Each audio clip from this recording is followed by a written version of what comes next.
Bom, é isso aí, estamos de volta. Mais um Papo nas Estrelas. Sejam todos muito bem-vindos. Hoje vamos falar sobre o segundo episódio da segunda temporada do Altered Carbon. Altered Carbon, é isso aí. Ok, agora começou a... Pancadaria! entrelaçar a trama. Então tem um ladrão de capas. Tem. E esse ladrão de capas, ele usou a capa da Kelchrist pra matar o cara que ia contratar o Takeshi. E aquela imagem aquela memória da capa, que ele tem a cicatriz aqui no peito aqui, né, que enfiou o vidro, né, nele. Na verdade foi a Kelchrist mesmo que enfiou o vidro nessa capa. Quando ele tava quando o Takeshi tava fazendo o download nessa capa dele agora. Tanto que ele fala, eu ainda tava me aclimatizando na capa, por isso que ele não tem a memória certa, ele tava ainda processando, ele tá no corpo novo e tal. E aí ela atacou ele nesse momento. Tipo na banheira lá ainda? Não, ele tava saindo da banheira, tava se olhando no espelho lá, tal, não sei o que lá, e ela vai e ataca ele. Por isso que ele tem uma memória meio mais ou menos da cena. Tá bom. Né? Pelo menos o que eu entendi foi isso que aconteceu. Pode ser. Só que então o cara, ele toma o corpo da Kelchrist, mas ele pode sair do corpo da Kelchrist e ela fica lá depois, ela no corpo dela. Porque no final, depois da porradaria toda, ela meio que volta a ser ela. Ou tava enganando o Takeshi só? Então, aí começa exatamente naquela discussão que a gente teve no último episódio. Porque é exatamente quando começa a Kelchrist volta, né? Teoricamente, talvez, né?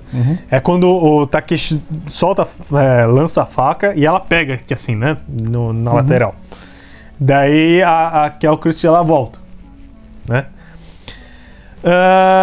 Aí fica aquela coisa, né? É o corpo ou é o cartucho?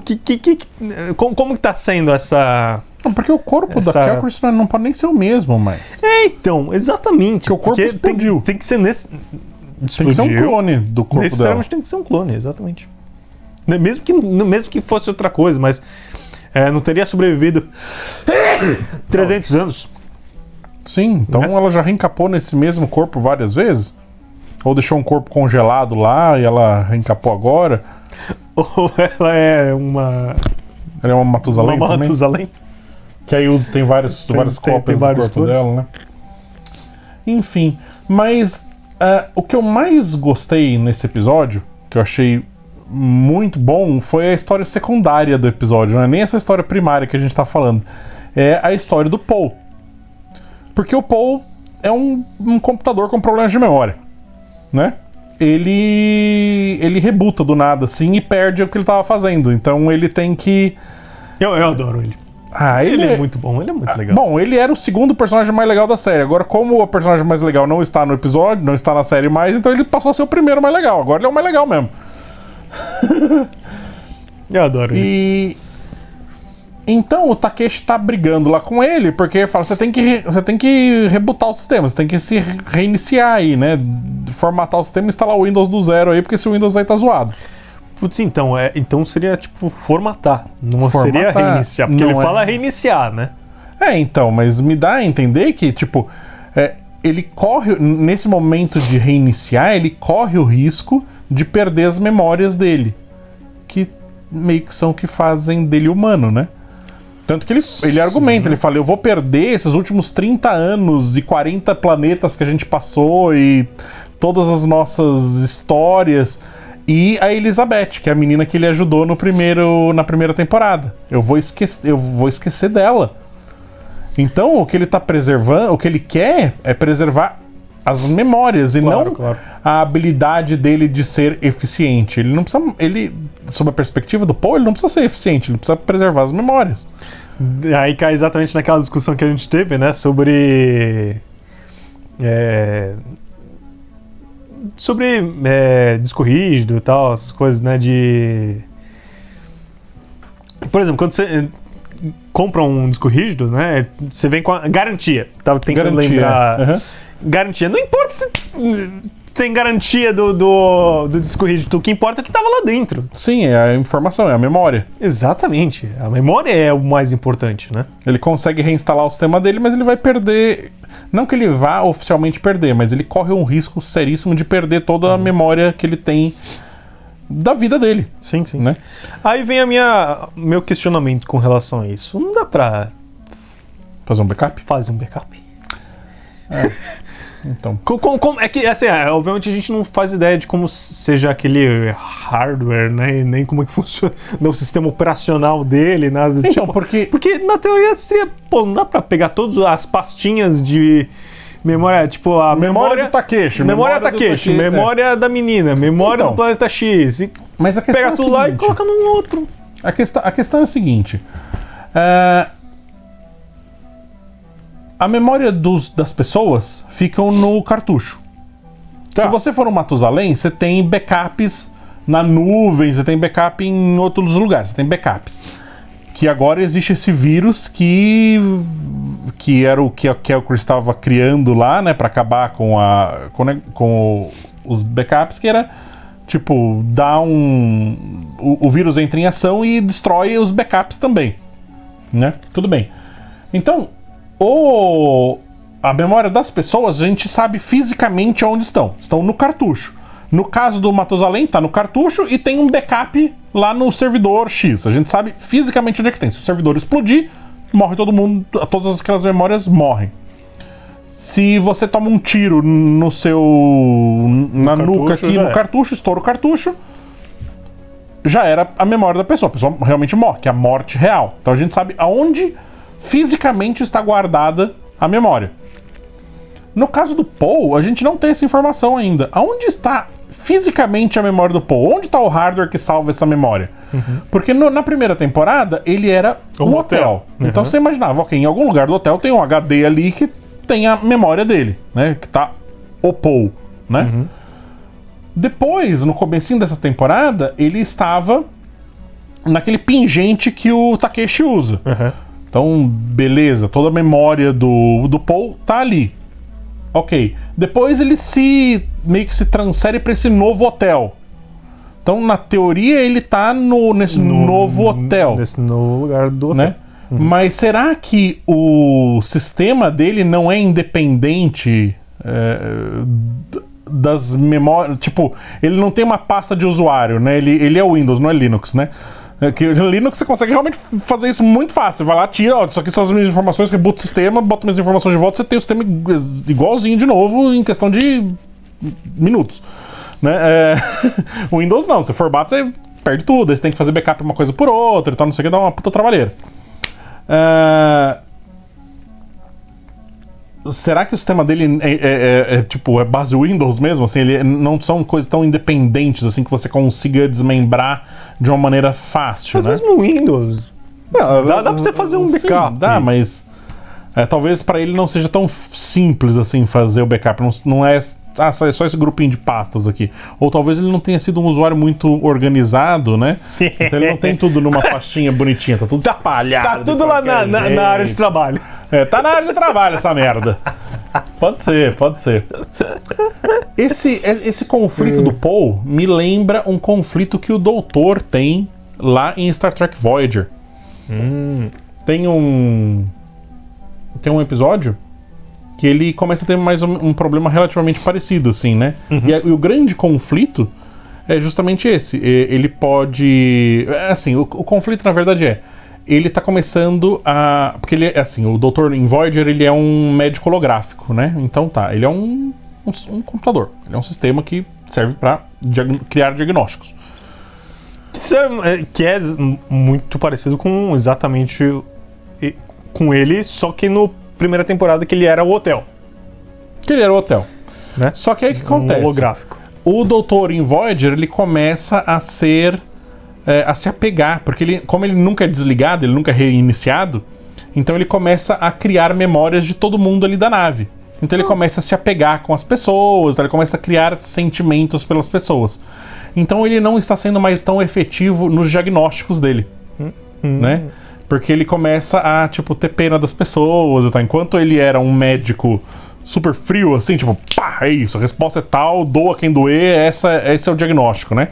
Como ele começa a se importar com as pessoas, ele começa a não ser mais tão efetivo, ele começa a ter emoções ali, né? Então ele estava cogitando, em prol de ser um médico melhor, um médico mais eficiente, mais rápido, apagar a memória dele e voltar pro padrão de fábrica, justamente para ele não conhecer ninguém e conseguir fazer os diagnósticos de maneira mais efetiva, né? Que é mais ou menos o conflito que o Paul tá tendo aqui agora. Ele não tá sendo efetivo no trabalho dele, justamente porque a memória dele tá... parte da memória dele tá corrompida, enfim, né? Ele tem diversos problemas ali. E, obviamente, no final de Voyager, ele acaba descobrindo que ele pode ser um médico melhor justamente por ter essa empatia com as pessoas e tal, e papapá, e vem o lado da busca pela humanidade que tem Star Trek, né? Tem Star Trek, né? E justamente esse é o conflito do Paul, né? Ele pode rebutar, só que ele vai deixar de ser o Paul, esse Paul, né? Ele vai ser o Paul que ele era lá atrás, quando ele foi ativado a primeira vez. No primeiro episódio da primeira temporada, né? Ou antes até. Ou antes até. Né? Então ele vai deixar de ser esse Paul que a gente conhece. Ele vai ser o momento zero ali daquele sistema, né? Ele vai rebutar o sistema e, tipo, começa tudo novinho, tá tudo funcionando bonitinho. Só que não tem mais aquele fundo da área de trabalho do jeito que você queria. O mouse tá mais lento, não tá rapidinho que nem você gosta. Tem que ir adequando o sistema conforme você gosta, né? Então, me lembrou bastante esse conflito do Doutor lá em Voyager com esse conflito do Paul agora, né? E que... Cara, eu já tô falando, não, eu não quero que ele rebute, né? Eu quero que ele... Não, eu também. Problema. Sim, né? sim. Tipo, sim, beleza, sim. ele tá com a memória dele zoada, o sistema dele tá corrompido, ok, mas é o que faz dele humano, né? O que faz dele uma pessoa, né? Um ser, né? Porque são justamente essas memórias que nos tornam nós, né? Se você for exatamente você, só que você tiver outras memórias, você é outra pessoa, né? Essa é a história secundária que eu gostei mais. Já tô me interessando mais pela história do Paul do que pela história... Não, porque a Kelcris, não sei o que. Foda-se, volta pro Paul. Já quero saber mais da história dele. Também. Tô gostando muito também. Bom, a gente também tem uma história também secundária terciária. Talvez terciária. Né? Que são dos malvados, né? Os vilões. Que é o Protetorado. Que é o Protetorado. Que eles têm uma equipe, uma SWAT lá deles, né? Que eles são malvados, eles matam os detetives. Eles matam os detetives e, mais ainda, a capa que o Takeshi tá usando... É de um deles. É deles. Então, tipo, por isso que ele é tão do mal, assim, ele é tão ferradão pra brigar e tal, porque ele tem o mesmo nível de tecnologia no corpo dele que os caras têm. Os caras são o Tanata ali do corpo do soldado, né? E eles mexem não só com implantes cibernéticos no corpo, como eles mexem no DNA do negócio. Então eles colocaram DNA de cachorro no corpo dele. De lobo, né? Que nem o líder deles fala, né? Então, porque a diferença entre o cachorro e o lobo é que se você chuta o cachorro volta bonitinho daqui a pouco. Se você chuta o lobo, ele arranca a tua cara, né? Então... E aí, no final do episódio, quando o líder deles vai lá e dá um coça no Takeshi, né? Aí ele fala, então, já que a gente tava falando de lobo, né? Eu sou o alfa e você é minha cadela. Tipo, se fode aí, Takeshi. É isso aí. Então, assim... e uma coisa que o Paul tava fazendo, que era, tipo, beleza, então eu tenho esse problema de memória, eu tô esquecendo das coisas, como que eu vou lidar com o meu problema de memória? Ele vai lá e pega um monte de post-it e começa a colocar post-it com as coisinhas que ele tem que Que tem que lembrar. E aonde que ele coloca? Na tela. Na tela. Né? Porque tem uma tela assim no bar, ele vai colocando assim. Não me importa mais isso aqui, vou encher de post-it pra tudo quanto é lado. E justamente a informação mais importante que era: Takeshi, você tem um rastreador biológico aí, os caras conseguem te achar. Né? O Takeshi vai lá, fica bravinho porque ele tá esquecendo das coisas, bate em cima dos post-it, pai, volta post-it pra tudo quanto é lado, e aí o Takeshi se fode porque não lê os post-it. Ó, tava aqui a informação, Takeshi. Exatamente. Aí, ó, quem mandou ficar nervosinho? Não pode ficar nervosinho, tem que ouvir o cara que tem. Tá, ele anotou, deixou escritinho ali, bonitinho. Ele é o barman. É o barman, o cara pode brigar com o barman, pô. O barman é cara legal. O cara é mó legal. Às vezes você precisa de um barman e não de um médico. Exato. Né? Que nem no primeiro episódio. Você fala coisas pro seu barman que você não fala pro seu próprio médico. Pois é. Aí o Paul já tava lá, pronto pra dar a resposta pra ele, como que ele ia se ferrar no final do episódio. Não quis escutar. Daí precisou de um médico. Precisou do médico, precisa do médico agora. Se tivesse escutado o barman, não precisava do médico. Viu? Star Trek, 50 anos antes prevendo as coisas. Muito bom. Isso aí. Quanto você vai dar pra esse episódio? Gostei muito desse episódio. Muito legal. Uma coisa que realmente, de novo, aí, mas é a questão social do universo, né? Realmente, a questão do cartucho, né? Dessa... tornar as coisas muito mais descartáveis, né? Não só o corpo, mas a própria alma das pessoas e tudo mais, não tem mais significado nenhum, né?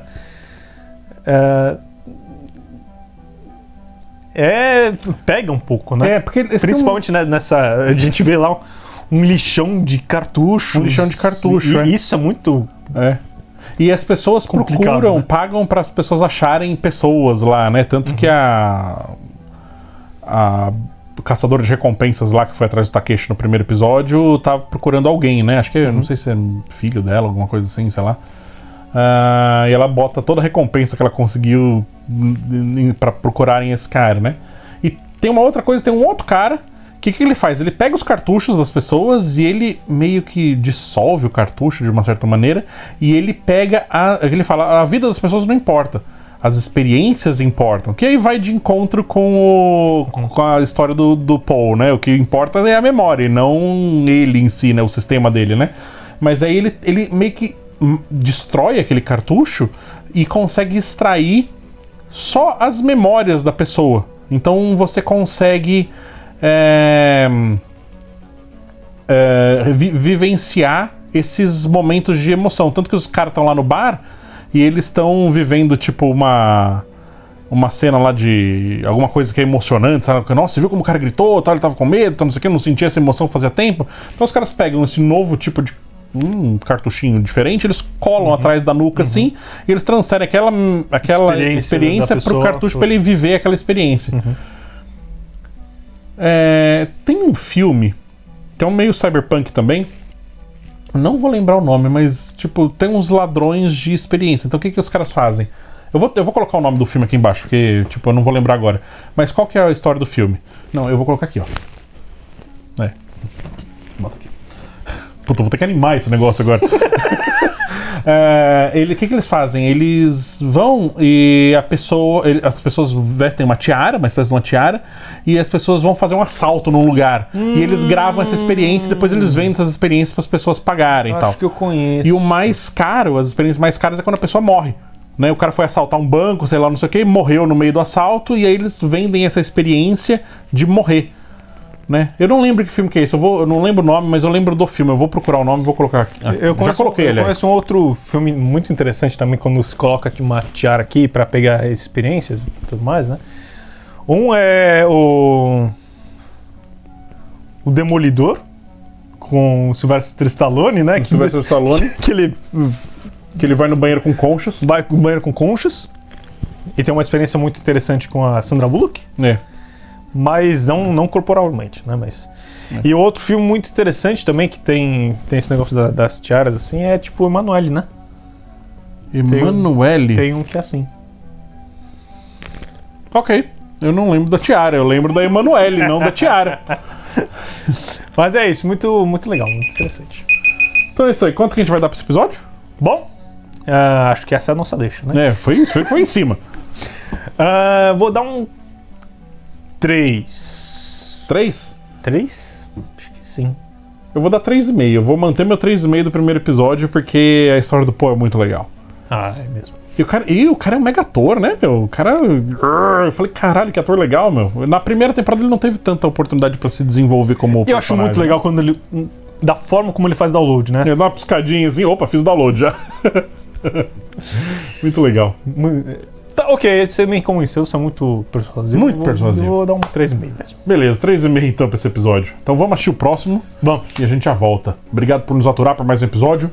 Nos vemos no futuro.